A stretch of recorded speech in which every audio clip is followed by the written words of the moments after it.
Di tengah riuhnya perbincangan politik Jawa Barat, satu nama kembali menjadi sorotan, Kang Deddy Mulyadi atau KDM, gubernur yang selama ini dikenal berani menentang arus. Kali ini, ceritanya berputar di persimpangan jalan antara kebenaran, kekuasaan, dan tekanan yang datang dari segala arah. Satu keputusan besar harus diambil: berdamai demi kenyamanan atau menolak semua tawaran dengan risiko menghadapi konsekuensi yang jauh lebih besar. Namun yang paling menarik, kisah ini juga memperlihatkan bagaimana motif Alfian Tanjung, tokoh yang tiba-tiba muncul sebagai lawan KDM, mewarnai dinamika konflik ini. Semua bermula dari langkah tegas KDM yang dikabarkan membuka sejumlah dugaan kasus korupsi besar. Satu demi satu, tabir gelap pembangunan jalan dan rumah sakit mulai terkuak. Khusus untuk RSUD Al-Ihsan, kini RSUD Welas Asih, rekam jejak masa lalu terkait penyalahgunaan dana memang sempat membuat institusi itu tercoreng. KDM mengambil momentum itu, mengusulkan nama baru demi melepas bayang-bayang lama, lalu berkomitmen memburu siapapun yang terlibat dalam korupsi publik. Proses hukum berjalan, namun tensi meningkat. Justru ketika kasus semakin bergulir, muncul tekanan luar biasa pada KDM. Tekanan politik, tawaran damai di balik layar, dan desakan untuk mencabut laporan mulai bermunculan. Disinilah nama Alfian Tanjung masuk ke dalam cerita, disebut-sebut menawarkan proposal damai pada KDM. Tapi, apa motif sebenarnya?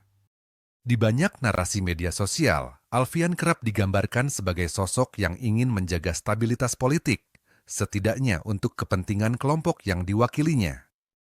Tawaran damai dikemas sebagai jalan tengah demi meredam konflik, ketimbang membiarkan gaduh isu korupsi berlarut-larut di permukaan. Namun, bagi KDM, proposal damai bukan solusi.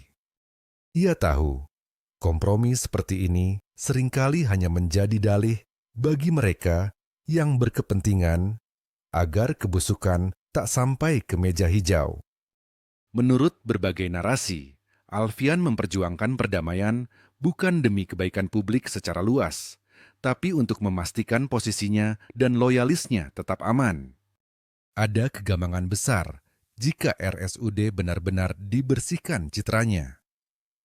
Warisan politis dan simpul-simpul kekuasaan bisa tercerai-berai. KDM memilih jalan sebaliknya, menolak habis tawaran damai, menutup pintu untuk kompromi. Akhirnya, kisah ini menegaskan pentingnya memisahkan antara fakta dan narasi viral. Motif Alfian Tanjung, jika dibedah lebih dalam, konsepnya lebih soal menjaga stabilitas kelompok dan status quo, bukan sepenuhnya demi kebaikan publik.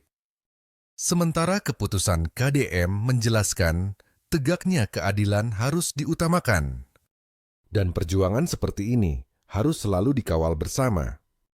Menurut kamu, apakah kompromi damai seperti yang ditawarkan Alfian Tanjung merupakan solusi atau justru jebakan masa depan? Tulis pendapatmu di kolom komentar. Subscribe untuk terus bersama memperjuangkan keadilan, dan jangan lupa bagikan video ini agar semakin banyak yang cerdas memilah fakta dan drama politik.